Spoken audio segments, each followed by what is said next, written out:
Hello నమస్తే guys, welcome to my channel Hyderabadi Pakka local. పక్కా local అంటే పక్కా లోకల్. పక్కా లోకల్ ముచ్చట్లతో ఈ రోజు మేము ముందుకు వచ్చేసాం.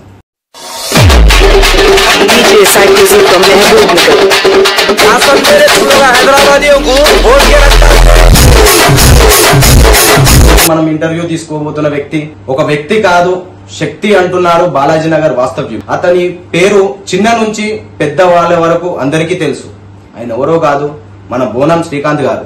ఆ శక్తిని, ఆ వ్యక్తిని మనం ఈ రోజు ఇంటర్వ్యూ తీసుకోబోతున్నాం. ఇక మొదలెడదామా? హలో నమస్తే శ్రీకాంత్ గారు. నమస్కారం అండి. ఎలా ఉన్నారండి? బాగుంది. ముందుగా యావత్ తెలంగాణ శివశక్తులకి అందరికీ పేరు పేరిన పెద్దలకు చిన్నలకు అందరికీ పేరు పేరిన శనార్థి. మా గురువారైన యాప్రాల్ ప్రవీణ్ స్వామి అమ్మ శనార్థమ్మ, అలాగే మా ఊరి గ్రామ దేవతలు మంకాలమ్మ, పోషమ్మ, ఎల్లమ్మ, మా ఇంటి ఇలవెల్పోయిన ఇంటి బాలమ్మ తల్లి, అలాగే మా ఇంటి లోపల ఉన్న ఎల్లమ్మ తల్లికి, ఆ మల్లికార్జున స్వామి మల్లన్నకి, అందరికీ ప్రతి ఒక్కరికి నా కోటి వందనాలు. సో శ్రీకాంత్ గారు, మీకు బోనం శ్రీకాంత్ అనే పేరు ఎలా వచ్చింది? ఏ విధంగా ఇచ్చారు? ఎవరైనా ఇచ్చారా, లేకపోతే అది స్వయంగా మీరే పెట్టుకున్నారా? బోనం శ్రీకాంత్ అని పేరు అయితే నా సొంతంగా నాకైతే రాలేదు. బోనం శ్రీకాంత్ అంటే అసలు ఫస్ట్ ఆఫ్ ఆల్ నేను ఒక బోనం ఎత్తుకుంటాను, నేను ఈ దినం నేను ఈ స్థాయికి వస్తాను, బోనం ఎత్తుకుంటాను నేను నా లైఫ్లో కళ్ళలో ఇట్లా అనుకోలేను. బోనం ఎత్తుకోగా నా పేరు అనేది ఒక శ్రీకాంత్ ఉంటుంది. నా పేరు వచ్చేసి గురిగే శ్రీకాంత్ గౌడ్ అని ఉంటుంది. మేము గౌడ్స్, యాక్చువల్లీ మేము గౌడ్స్. మా పేరు గురిగే శ్రీకాంత్ గౌడ్. అది బోనం ఎత్తుకోగా చాలా మంది చూసేసి దాన్ని బోనం శ్రీకాంత్ అనేసి పిలిచారు. మీరు ఈ బోనం ఎత్తుకోవడం ఎప్పటి నుంచి స్టార్ట్ చేస్తారు? లైక్ బోనం, ఇప్పుడు బోనం శ్రీకాంత్ అని పేరు వచ్చింది కదా, దానికి ముందు మీరు ఏం చేసేవారు? దాని తర్వాత మీరు బోనం అని చెప్పారు, దాని ముందు ఏం చేసేవారు? తర్వాత బోనం ఎప్పటి నుంచి స్టార్ట్ చేశారు? నేను బోనం స్టార్ట్ చేసి గత ఒక 6 years నుంచి స్టార్ట్ చేశానండి. 6 years.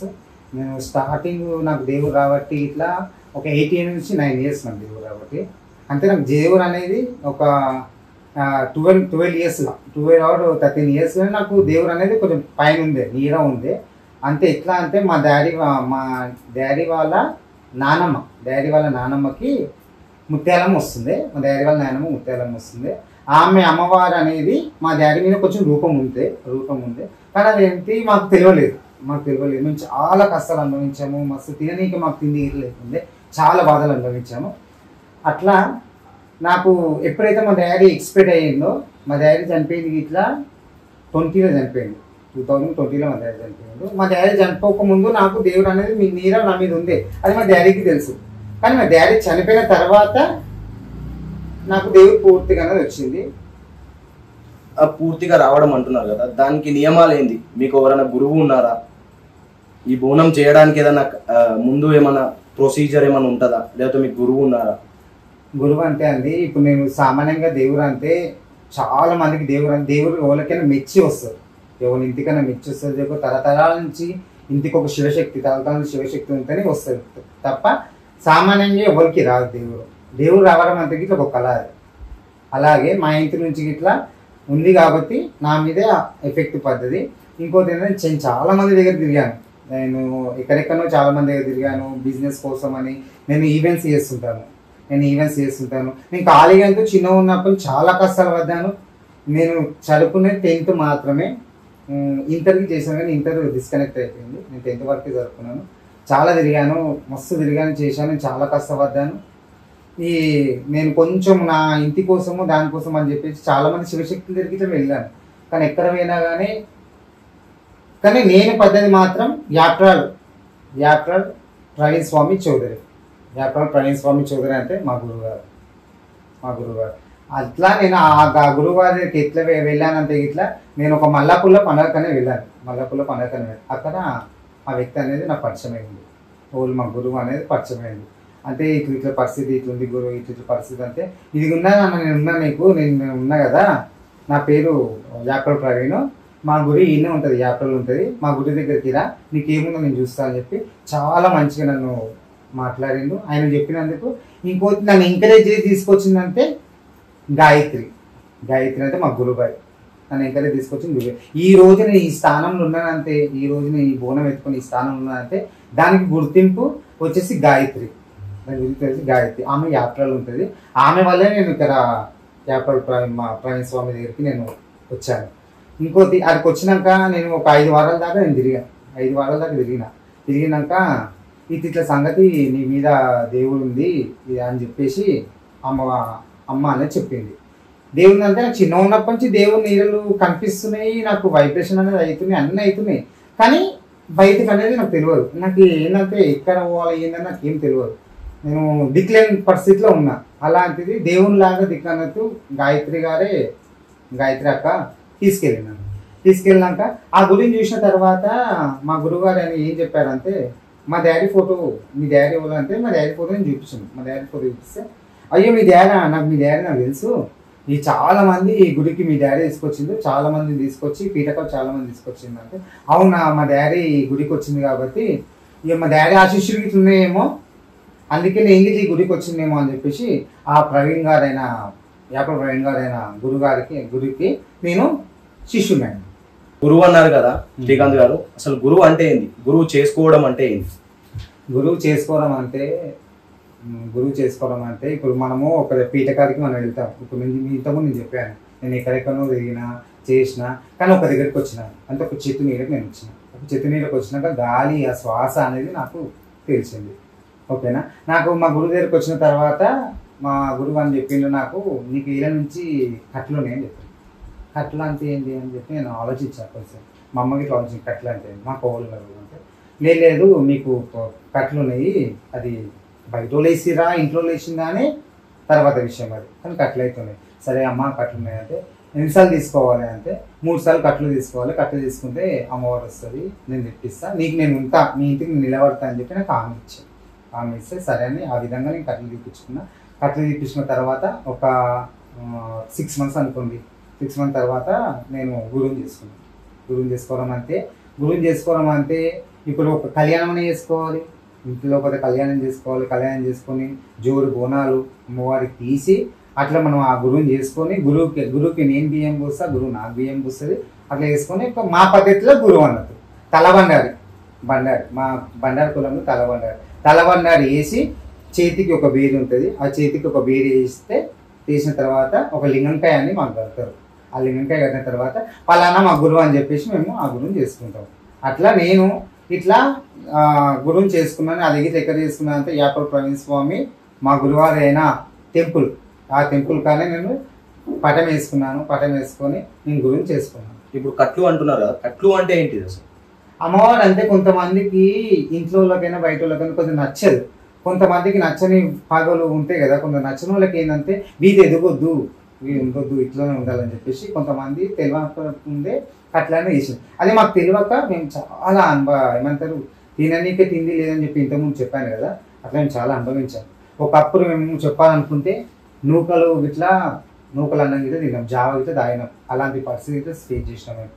ఒకప్పుడు మాకు సొంత ఇల్లు ఉంది, కానీ ఇప్పుడు ఇట్లా మేము ఒక రెంట్కి ఉంటున్నాం. ఇప్పుడు రెంట్ కానీ మాకు సిస్టర్ మేనేజ్ చేసిన తర్వాత కొంచెం రెంట్కి ఉంటున్నాం, పరిస్థితులు బాగాలేక. అలాగే మా డాడీకి ఇట్లా 2003 చనిపోయాడు. డాడీ చనిపోయినాక మేము చాలా. అది మీ డాడీ గారు ఎలా మరణించారో చెప్పగలుగుతారు? మా డాడీ గారు ఎలా మరణించారంటే మా డాడీ గారికి హార్ట్ అటాక్ అనేది ఉంది. మా డాడీకి హార్ట్ అటాక్ ఉంది. అది ఫస్ట్ స్ట్రోక్ వచ్చింది, సెకండ్ స్ట్రోక్ ఇట్లా అయింది, మూడో స్ట్రోక్కి తెలియలేదు. తెలియక ఏమైందంటే ఆ రోజు లాక్డౌన్, ఫస్ట్ లాక్డౌన్ అయిపోయి సెకండ్ లాక్డౌన్ స్టార్ట్ అయింది. సెకండ్ లాక్డౌన్లో నాకు అసలు తిననీకి ఏం లేకుండా మా పరిస్థితి ఎట్లా అంటే చాలా ఘోరంగా ఉంది. అసలు ఒక రూపాయి అనేది ఇట్లా చేతి లేకుండే లాక్డౌన్లో, ఏం చేద్దామనేది ఇట్లా లేకుండే. అలాగే మా మామ నాగోళ్ళ మమ్మీ వాళ్ళ తమ్ముడు, ఆయన ఒక 50 కిలోల బియ్యము సామాన్లు తెచ్చిస్తే తీసుకున్నా, అట్లనే నడిపించుకుంటూ వచ్చినాము. అదే లాక్డౌన్లో ఏం పని లేకపోతే నేను టాటా వాటర్కి అనేది వెళ్ళాను. ఆ దినం మా డాడీకి ఇట్లా నేను గిట్ల వస్తా అంటే, వద్దు డాడీ నువ్వెందుకు వస్తావు అని చెప్పి నేను ఒక్కనే వెళ్ళాక ఏమైందంటే నేను మార్నింగ్ ఒక షిఫ్ట్ చేశాను, ఈవినింగ్ షిఫ్ట్ నేను నాకు అసలు నాకు లేకుండే, లేదు నాకు వర్కర్స్ లేదు, మీరు ఈవినింగ్ షిఫ్ట్ చేయాలంటే సరే నైట్ షిఫ్ట్ కంటిన్యూ చేసాను. అట్లా ఏమైంది, మా డాడీ ఏం చేసిండు, వాళ్ళకో ఆటో ఇప్పిస్తా అని చెప్పి, మా డాడీ ఆటో డ్రైవర్, చిన్న ఆటో ప్యాసింజర్ ఆటో నడుపుతాడు, ఆటో డ్రైవర్. అయితే మా డాడీ ఆటో నడుపుతారు, మా వాళ్ళకి ఆటో ఇప్పిస్తాను చెప్పి పోయినాక ఆయనకు ఆటో ఇప్పించిండు. మందు తాగిందంటే డ్రింక్ చేసి, మా డాడీ కలవతుంది తాగేది, డ్రింక్ చేసిండు.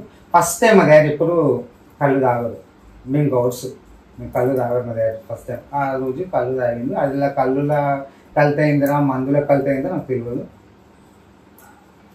అట్లా తాగి వచ్చిన తర్వాత ఒక 5 o'clock 4 o'clock మా డాడీ ఇంటికి వచ్చిన తర్వాత ఇంటికి వచ్చిందంటే ఒక మాట లేదు, ఒక ముచ్చట లేదు, ఏం లేదండి. వచ్చింది ఏదో సైలెన్స్ అట్లనే వండుకుంది. ఇక మా మమ్మీ నాకు ఫోన్ల మీద ఫోన్ చేస్తూనే ఉంది. మా డాడీ వచ్చింది కానీ సప్పుడు లేదు, ఏం లేదు, ఉరుకు లేదు, పలుకు లేదు, ఇట్లనే వండుకుంది. ఏం చేయాలి అసలు నాకు ఏం అర్థమైంది, భయం అవుతుంది. ఏం కాదు మమ్మీ, ఏం కాదు, తాగొచ్చింది కదా, ఏం కాదు, పండుకుంది కదా, లేస్తారు పొద్దుల వరకు లేస్తారు, లేకపోతే సాయంత్రం 2 గంటలైనా లేస్తారు చెప్పి నేను అనుకోను. కానీ అదే కంటిన్యూషన్గా అయ్యింది. ఇక చూస్తున్నాం, టైం చూస్తున్నాము. ఇక టైం చూసే వరకు లెవెల్ అవుతుంది, లెవెల్ 30 అవుతుంది. మమ్మీకి చాలా భయం అయిపోతుంది, మమ్మీకి మొత్తం షేక్ అవుతుంది, బాడీ షేక్ అయిపోతుంది. మమ్మీకి చల్లచెంపులు వచ్చేసినాయి, వీడియో కాల్ చూపించి చల్లచెంపులు వచ్చేసినాయి. మమ్మీకి ఇట్లా అయింది పరిస్థితి, ఏందో నాకు అర్థమైతే నువ్వు రా అంటే, నేను కంపెనీ అని చెప్పినాడు పొమ్మంటే ఫస్ట్ ఆయన ఓకే అనలేదు. నీ పైసలు వద్దు, నువ్వు వద్దు, నాకు ఏం వద్దు, మా డాడీకి ఇట్లని చెప్పేసి ఆయన ఒక మాట చెప్పేసి నేను వెళ్ళిపోయాను. నేను ఇంటికి వచ్చే వరకల్లా ఎట్లున్న మనిషి అట్లనే అనుకున్నారు, చల్లగా అయిపోయింది, ఎట్లున్న మనిషి అట్లనే అనుకున్నాను. కళ్ళు మూసిన కళ్ళు ఎట్లా మూసుకుని అట్లనే మూసే ఉన్నాయి. నేను వచ్చినాక డాడీ అని కొట్టినా చేసినా నాకు ఇంకో ఆప్షన్, నాకు ఏం చేయాలో నాకు తెలియదు కదా, నాకు ఏం తెలియదు. నేను పిలిచిన మమ్మీ పిలిచింది.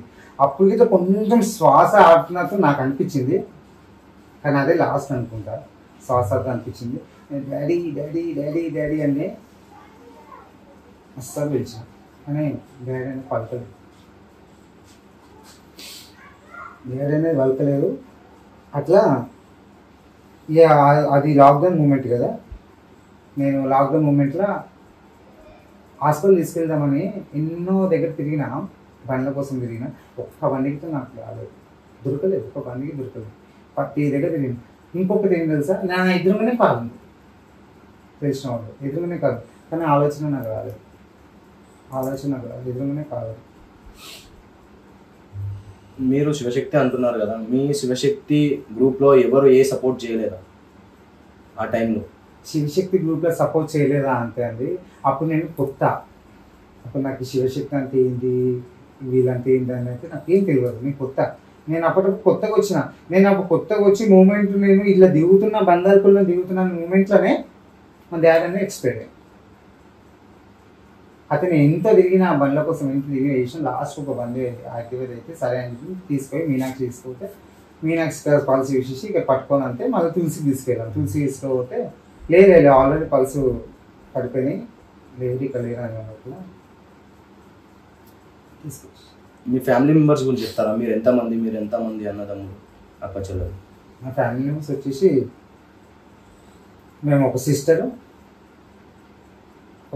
నేనండి, అంతే. ఒక సిస్టర్కి మ్యారేజ్ అయిపోయింది. ఇది ఇలా అడుగుతున్నానని ఏమనుకోకండి. బయట సమాజంలో అంటారు కదా, ఇప్పుడు మీరు బొట్టు కట్టు అన్ని పెట్టుకున్నారు, చీర కూడా కట్టుకున్నారు, సో మీరు జోగినియా, శివశక్తియా, ట్రాన్స్జెండరా? చీర కట్టుకున్నాను అంటే ఇప్పుడు మాకు ఒక అమ్మవారు వస్తుంది, మా మీద ఒక అమ్మవారు వస్తుంది. ఆ అమ్మవారు జోగిని, అర్థమైందా? అమ్మవారు అనేది ఒక లేడీ అమ్మవారు మన ఒంటి మీద ఆహ్వానించింది కాబట్టి అమ్మవారిలాగా మేము రెడీ అయ్యి బయటికి వెళ్తున్నాం తప్ప మాకు కట్టుకున్న షోకు, లేకపోతే ఈ చీర కడితేనే బోనాలు ఎత్తుకోవాలి, చీర కట్టుకుంటేనే పంచ కట్టుకుంటేనే బోనాలు ఎత్తుకునే రూల్స్ ఏం లేవండి, ఓకేనా? ఇంకోటి మీరు అడిగారు చూసారా, జోగినియా శివశక్తివా అని చెప్పి మీరు అడిగారు అంటున్నావు. మేము జోగిని కాదు, ఓకేనా, ట్రాన్స్ కాదు, నేను ఒక శివశక్తిని, ఒక శివశక్తి మాత్రమే. నాకు దేవుడు వస్తే కాలేని శివశక్తిని మాత్రమే. అమ్మవారిని నమ్ముకున్నా కాబట్టి అమ్మవారి నమ్మకం నుండి నడుచుకుంటూ పోతున్నాను. అంటే శివశక్తి అంటున్నారు కదా, ఇప్పుడు శివశక్తి నియమాలు ఏంటి, దాని నియమాలు ఏంటి? శివశక్తి నియమాలంటే ఇప్పుడు మాకు ఒక దేవుడు వస్తుంది, మేము దేవుడు వస్తున్నప్పుడు మాకు ఒక గురువు అని మేము గురువుని చేసుకున్నాం. ఒక దేవుడు వస్తుంది, దేవుని చేసుకున్న తర్వాత 10 మందికి మా గురువు ఎట్లా ఇప్పుడు చెప్పి మా గురువు దగ్గర మేము ఎట్లా పోయినామో అట్లా నా దగ్గర ఇట్లా మా గురువు అనేది నాకు పీఠబలం ఇచ్చిండు, యంత్రబలం ఇచ్చిండు, నన్ను ఒక దగ్గర కూర్చోబెట్టిన ఒక స్థాయి తీసుకు. ఈ రోజు నేను బోనం శ్రీకాంత్ అని పేరు తెచ్చుకున్నానంటే అది మా గురుగారి వల్లనే. ప్రతి ఒక్క యంత్రం కానీ మంత్రం కానీ అన్ని నేర్పించిండు, ఒక స్థాయికి తీసుకొచ్చి నన్ను కూర్చోబెట్టినాక మా ఇంటికి ఇట్లా 10 మంది వస్తుంటారు. 10 మంది వస్తుంటే నేను వాళ్ళకి మంచి ఏంది చెడు ఏంది అని చెప్తుంటా. చెప్పినాక ఇలా పలానా మీ ఇంట్లో ఒక దేవుడు ఉంది, మీ ఇంట్లో ఇల్లం ఉంది, మీ ఇంట్లో మల్లని ఉంది, లేక మీ కట్లు ఉంది, అమ్మవారు ఏమైతే మనకు చెప్తుందో ఆ విషయం మేము మనకి చెప్తాం. చెప్పినాక వాళ్ళు ఆ ప్రాసెస్ చేసుకుంటుంటారు. అది శివశక్తి. ఇది జోగినికి శివశక్తికి తేడాలు ఏమన్నా చెప్పగలుగుతారు శ్రీకాంత్? జోగిని అంటే ఏంది, శివశక్తి అంటే ఏంది? జోగిని అంటే ఏంటి అంటే, జోగిని అంటే ఇప్పుడు మేము ఇంతకుముందు చెప్పాను చూసారా, మేము శివశక్తి కాళీ అమ్మవారికి అంటే. జోగిని అంటే ఏంటంటే వాళ్ళ ఒక జోగిని అవసరం ఉండేసి వాళ్ళ జీవితాంతం వాళ్ళకు కళ్యాణం అనేది ఏముంది అంటే కళ్యాణం చేసుకోరు వాళ్ళు, వేరే కళ్యాణం అనేది ఏం చేసుకోరు. వాళ్ళకు ఒక కత్తికి భాషింగం చేసుకుంటారు. అమ్మవారు ఎట్లయితే కత్తికి భాషింగం చేసుకుంటారో వాళ్ళకి ఒక కత్తికి భాషింగం చేసుకుంటారో, ఒక అమ్మాయి ఎట్లయితే ఉంటుందో అమ్మాయి లాగానే ఉంటారు.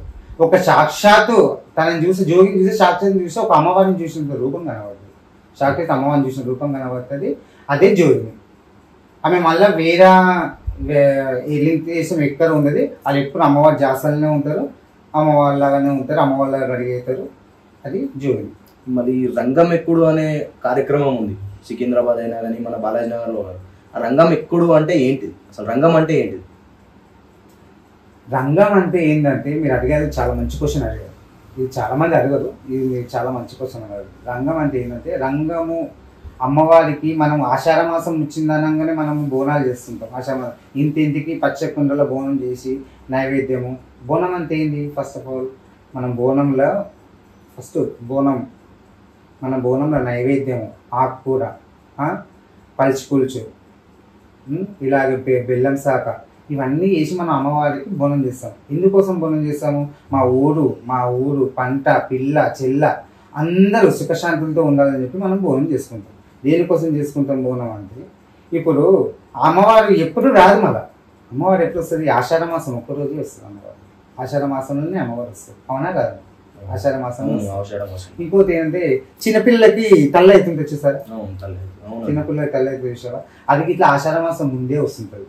అది వస్తుంటే అమ్మవారు ఆగ్రహమైన కోపం మీద ఉంటుంది. ఆమెకి అంటే కళ్ళు శాఖలు ప్లస్ బోనాలు నైవేద్యము ఆమెకు తెచ్చి మనం శాఖలు అట్లా పెడుతుంటాం కదా, పెట్టినాక ఆమె అనేది శాంతి అవుతుంది. శాంతి అయిన తర్వాత మీరు రంగం అని చెప్పారు కదా ఇంతకుముందు, అట్లా అమ్మవారు ఏంటంటే బోనాలు అయిపోయినాక నెక్స్ట్ డే రోజు అమ్మవారు పచ్చి కుండ మీద ఎక్కి భవిష్యవాణి అనేది చెప్తుంది. భవిష్యవాణి చెప్తుంది, ఈ జిల్లాలో ఎలా ఉంది, మంచి చెడ్డ, ఊరు పల్లె ఏమేమి ఉందని చెప్పేసి రాబోయే వర్తమాన కాలము మళ్ళీ ఈ కాలం నుంచి అమ్మవారు అనేది మనకు తెలిపిస్తుంది. అదే భవిష్యవాణి అంటే. ఈ గావు భట్టుడు అని ఒక ప్రోగ్రామ్ ఉంది, గావు భట్టుడు అని. దాని గావు భట్టుడు అని అది ఏంటి, ఏ విధంగా వచ్చింది గావు భట్టుడు? గావు అంటే ఏంటి అసలు యాక్చువల్గా? గావు అంటే ఇప్పుడు అమ్మవారికి దగ్గర ఎవరు ఉంటారు? పోతలింగన్న ఉంటారు. అమ్మవారి దగ్గర పోతలింగన్న అని ఉంటారు. ఆ పోతలింగన్ననే మనకి గావాలి. పోతలింగన్న అంటే కొంచెం వివరిస్తారా మా ప్రేక్షకుల గురించి? పోతలింగన్న అంటే ఇప్పుడు మేము సిగం ఊగుతున్నాము, మాకు దేవుడు వస్తుంది. మేము ఒక ఈరగోళ్ళ అంటే మీకు ఒక ఐడియా ఉంది, ఈరగోళ్ళ వాడతాం, అదే పోతలింగన్న. అది పోతలింగన్న. అమ్మవారికి అసలు అమ్మవారు చెప్పాలంటే అమ్మవారికి నీసు కానీ యాత కానీ ఏ అమ్మవారికైనా ఏముండదండి. ఫస్ట్ ఆఫ్ ఆల్ చెప్పాలంటే ఏ అమ్మవారికి ఉంది, పోతలింగనకే మనం బలిచ్చేది. అమ్మవాళ్ళకని కాదు, అమ్మవారి రూపం ఉంటుంది తప్ప ఆ పోతలింగనకే మనం అవన్నీ బలిస్తాం. ఎందుకు ఎప్పుడు గమనించండి, ఊరు ప్రతి దగ్గర అమ్మవారి గురి కాడ పోతలింగనే ఉంటుంది ఫస్ట్ ముంగట, అవునా కదా? మనం కోసేది ఇట్లా పోతలింగనకే వస్తాం, అంతే అమ్మవారు స్వీకరిస్తుంది. అదొక నైవేద్యం అమ్మవారికి. ఇంకోటి మీరు గావ అన్నది చూస్తావా? గావ అంటే ఏంటంటే మైసమ్మకి ఇట్లా ఉప్పలమ్మ పైసలు గావ అంటే ఏంటంటే ఆ పోతలింగన్న దేవుని వచ్చినాక పోతలింగం తెచ్చుకున్నాక గావ అనేది ఈ ఊరు పంట మేము చేసుకున్న కళ్యాణం కానీ వాళ్ళ ఇల్లు కానీ అన్ని మంచిగా ఉండాలని చెప్పి అమ్మవారు ఆగ్రహమైన కోపం మీద ఉంటుంది. ఆమెకి మైసమ్మలకి ఎట్లుంటుంది అంటే ఆకలి ఎక్కువ ఉంటుంది, వాళ్ళకి ఆయుసం ఆకలి ఎక్కువ ఉంటుంది. అట్లా వాళ్ళకైతే రతి అనేది వస్తాం ముంగట. ఫస్ట్ గావేం పట్టము, రతి వస్తాం. అమ్మవారికి పచ్చన్నము ఇంకా పులుసు అట్లా పెట్టి రతి అనేది పోసేసి అక్కడ గుమ్మడికాయ పోసి దానికి దీపాలు ఇట్లా పెట్టేసి ఆ మేకను పెట్టి పొదలింగన్న వేషం వేసుకుంటారు. వేసుకొని గావ అనేది పడతారు. గావ అనేది పట్టేసి అమ్మవారికి బలిస్తారు. అట్లా అమ్మవారికి గావ పడితేనే అమ్మవారి శాంతి. అది గావ. ఇది బలిగంప అని ఇంకొకటి కూడా ఉంది, బలిగంప కూడా తీస్తారని, దాని గురించి మనం వివరిస్తారా? బలిగంప అంటే వచ్చేసి ఎప్పుడు తీసేది కాదు, అది బోనాలు వస్తున్నాయి అంటే ఒక 1 వీక్ ముందు బలిగంప తీస్తారు. అంటే దేని గురించి తీస్తారు బలిగంప అనేది? దేని గురించి తీస్తారు అంటే మన ఉన్న ఊరంతా చల్లగా ఉండాలి, ఎవరికైనా సుఖశాంతులతో ఉండాలి. ఇప్పుడు దగ్గు కానీ సర్ది కానీ జ్వరం కానీ ప్రతి ఒక్కరికి ఇప్పుడు లేని వ్యాధులు వస్తున్నాయండి. లేని వ్యాధులు వస్తున్నాయి. డెంగ్యూ అంటున్నారు, మలేరియా అంటున్నారు, కరోనా అంటున్నారు, చాలా చాలా వస్తున్నాయి. కాబట్టి ఈ బలిగంప అనేది తీస్తారు. అది ఒక 1 రోజుల ముందు అమ్మవారి బలిగంప తీసి ఊరు మొత్తం చల్లుకుంటూ వస్తారు. ఊరు మొత్తం చల్లుకుంటూ వచ్చేసి అమ్మవారికి శాంతి చేసి అలాగే ఘటాలకి తీస్తారు. ఒక వారం ముందు ఘటాలకి ఇట్లా ఊరు ఇంటికి పోయి ఘటాలు తీసుకొని ఆ ఘటం అనేది పోయి అమ్మవారి గుళ్ళ కూర్చోబెడతారు. దాని తర్వాత బోనాలు ఎప్పుడు అయిపోతే ఇష్టం అప్పుడు మళ్ళీ తర్వాత ఘటం అనేది మళ్ళీ స్టార్ట్ అవుతుంది. ఇంకా మీకు ఏమైనా చేయాలని ఉందా? బోనాలు కాకుండా ఇంకా దేవునికి ఏమన్నా అర్పిద్దామని ఉందా? ఏమన్నా చేయాలని ఉందా? విగ్రహాలు ఇట్లా ఏమన్నా సమీపిద్దాం అనుకున్నారా? ఏమనుకుంటున్నారు మీరు దేవునికి? నేను ఇప్పుడు అయితే అమ్మవారిని అయితే ఏమనుకోలేదండి. ఏంటంటే ఫస్ట్ ఆఫ్ ఆల్ నేను చాలా ఒకప్పుడు మేము గిట్ట రాయల్గా బతికినాం. రాయల్గానే బతికినాం. ఏంటంటే మాకు ఒక ఇల్లు ఉంది, మంచిగా ఉంది, అంతా బాగానే ఉంది. మాకు ఏంటంటే మధ్యలోనే నాకు అమ్మవారి కట్టలు ఉండడము, నేను కొంచెము ప్రాబ్లమ్స్ ఫేస్ చేశాను. తిననీకి తిండి లేదని చెప్పాను కదా, అట్లా చాలా చేస్తున్నా. ఇంకోటి మా అక్క పెళ్ళి అయిన తర్వాత ఇల్లు అనేది మేము అమ్మేసినాము. ఇప్పుడు మాకు ఇల్లు అనేది లేదు, మేము కిరాయి ఇంట్లో ఉంటున్నాం. ఇల్లు కిరాయి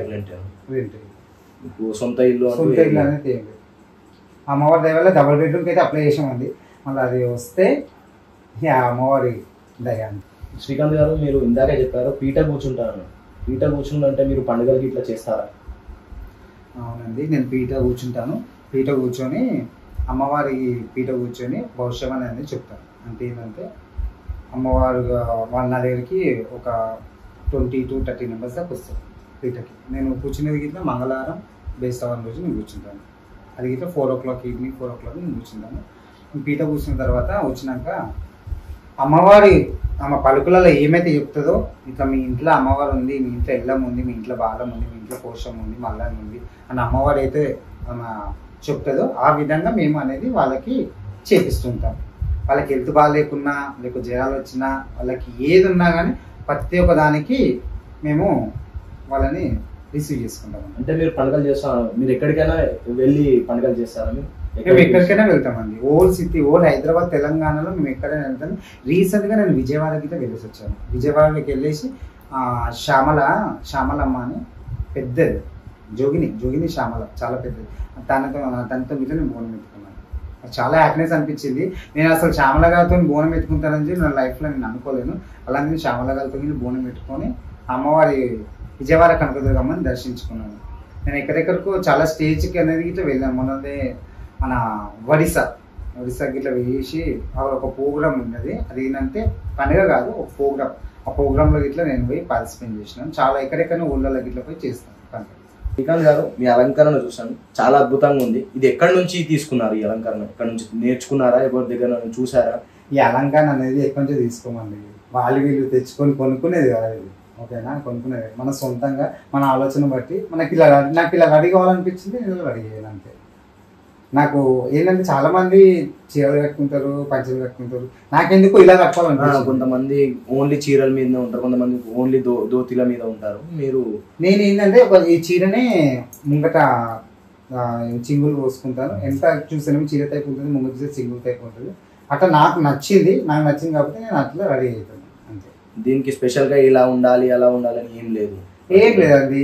అమ్మవారు ఎలా ఉన్నా వస్తుంది. ఓకేనా, చీర కడితేనే అమ్మవారు వచ్చేది కాదు, ధోతి కడితే అమ్మవారు వచ్చేది కాదు. మన మనసులో ఉండాలి. దేవుడు అనేది మన మనసులో ఉంది. మన రూపం మన మీద ఉంది కాబట్టి మనం చెట్టు మీద కూర్చున్నా, పుట్టకార కూర్చున్నా, చెట్టు కింద కూర్చున్నా అమ్మవారు అనేది వస్తుంది అంతే. ఎట్లున్నా వస్తుంది అమ్మవారు. అర్థమైందా? లుంగి కట్టుకున్నా వస్తుంది, ఎట్లున్నా వస్తుంది. చీర కడితేనే అమ్మవారు వస్తుంది అనేది కాన్సెప్ట్ ఎక్కడా లేదండి. అది మనలో మనం సృష్టించుకుని తప్ప అమ్మవారు సృష్టించింది కాదు. అమ్మవారి రూపం ఉంది, అమ్మవారు లేదు కాబట్టి అమ్మవారి రూపం ఉంది కాబట్టి ఆ అమ్మవారి లాగైతే రెడీ కావాలని చెప్పేసి ఇలా మనం చీర కట్టుకొని గాజులు వేసుకొని బొట్టు పెట్టుకొని అలంకరణ వేసుకొని అమ్మవారు ఎట్లయితే అలంకరణ చేసుకున్నా అట్లా అలంకరణ. నేను చీర కట్టుకున్న వాళ్ళని తప్ప అంటలేను, ఓకేనా? చీర కట్టుకున్న వాళ్ళని తప్ప అంటలేదు. అమ్మవారు ఎట్లా రెడీ అయిందో అట్లా రెడీ అయ్యాను. నేనేంటంటే నాకు అట్లా లేదు. ఎందుకంటే నేను వచ్చేసి నాకు ఒక కళ్యాణం అనేది ఉంది. నేను ఇంతకుముందు మీరు అడిగారు కదా మీ ఇంట్లో ఎంతమంది ఉంటుంది. మాకు మా మమ్మీ, నేను, మా డాడీ, మా అక్క. డాడీ చనిపోయిన, అక్కకి మ్యారేజ్ అయిపోయింది, 2 పిల్లలు. ఇప్పుడు నేనే ఉన్నాను కాబట్టి ఇప్పుడు నేను చీర కట్టేసి మొత్తం ఇట్లా రెడీ అయిపోతే నన్ను చూసిన వాళ్ళు చాలా, ఇప్పుడు మీరు ఇంతకుముందు ఒక క్వశ్చన్ వేసారు, ఏంది మీ జోగినియా శివశక్తినియా ట్రాన్స్ అని అడిగింది. మళ్ళీ ఇప్పుడు నేను చీర కట్టుకొని చేసుకుంటే మీకు తెలుసు, లోకానికి తెలుసు నేను చీర దేనికి కడుతున్నాను అని చెప్పి లోకానికి తెలుసు, నాకు తెలుసు అది. కానీ చూసే వాళ్ళకి తెలియదు కదా నేను ఎందుకు కడుతున్నాను, అవునా కదా? అట్లా ఏంటంటే ఇప్పుడు కొంతమంది, ఇప్పుడు నేను కళ్యాణం కావాలండి, నాకు మా అక్క కళ్యాణం అయిపోయింది, ఇప్పుడు నా పెళ్లి కావాలి, ఇంటికి నేను ఒప్పుకున్నాను. నేను ఇంత సంపాదించుకొని ఇంత చేసుకొని ఇన్ని సంపాదించినా కానీ నేను ఎవరి కోసం పెట్టాలి? నాకు ఎన్నికలు అనేది ఒక భరోసా ఉంది, నాకు ఒక కుటుంబం అనేది ఉంటేనే కదా నేను ఇంకో పైకి రావచ్చు. ఇప్పుడు నాకు ఒవ్వలేనప్పుడు నేను ఒక్కనే ఉంటే నేను ఎట్లా రావాలి? అట్లా ఇప్పుడు నాకు ఒక కళ్యాణం కావాలి, నాకు ఇలా పెళ్లిగా నేను ఒక ఇంటి వాడిని కావాలి కాబట్టి నేను ఇట్లా అడిగాను. థ్యాంక్స్ అండి శ్రీకాంత్ గారు. ఇంత బిజీ షెడ్యూల్లో కూడా మాకు అవకాశం, ఈ ఇంటర్వ్యూకి అవకాశం ఇచ్చినందుకు చాలా ధన్యవాదాలండి. అసలు థ్యాంక్ యూ అనేది నేను ఫస్ట్ ఆఫ్ ఆల్ మీకు చెప్పాలండి. నేను ఎన్ని రోజుల నుంచో మీరు నా ఇంటర్వ్యూ కోసం మీరు చూస్తున్నారు, కానీ నాకు అనేది ఒక టైం సెట్ కాలేదు. అమ్మవారి ఆశీస్సులో మళ్ళీ కృపనో తెలియదు. ఈ రోజు వచ్చేసి ఏంటి అసలు, ఈ రోజు వచ్చి ఒక చాలా మంచి రోజు ఇది. ఆ రోజు అమ్మవారి దినం, ఈ రోజు మంగళవారం అమ్మవారి దినం. ఆ దినం అమ్మవారు కల్పించింది, మీరు నాకు కల్పించినందుకు ముందుగా నేను మీకు థ్యాంక్స్ చెప్తున్నాను. అలాగే అందరికీ చూస్తున్న వాళ్ళందరికీ ప్రతి ఒక్క వినపడం, నాకు అనేది ఒక ఛానల్ ఉంది, శ్రీకాంత్ బోనం బాలాజీ నగర్. నా ఛానల్ని సబ్స్క్రైబ్ చేయండి, లైక్ చేయండి, నన్ను ఫాలో కావండి, నా ఛానల్ని ఫాలో కావండి, ఓకేనా? అలాగే హైదరాబాద్ పక్కా లోకల్ ఛానల్ గిట్లా సబ్స్క్రైబ్ చేయండి, ఫాలో కావండి. అమ్మవారి ఆశీస్సులు, ఎల్లమ్మ, మల్లన్న, మన బాలమ్మ, ప్రతి ఒక్క దేవతల ఆశీస్సులు ఈ ఛానల్ మీద ఉండాలని, ఈ ఛానల్ ఇంకా ముందుకు వెళ్ళాలని చెప్పేసి అమ్మవారిని స్వచ్ఛంగా కోరుకుందాం, మనస్ఫూర్తిగా కోరుకుంటున్నాను. యావత్ తెలంగాణ శివశక్తులందరికీ please do subscribe Hyderabadi Pakka local channel.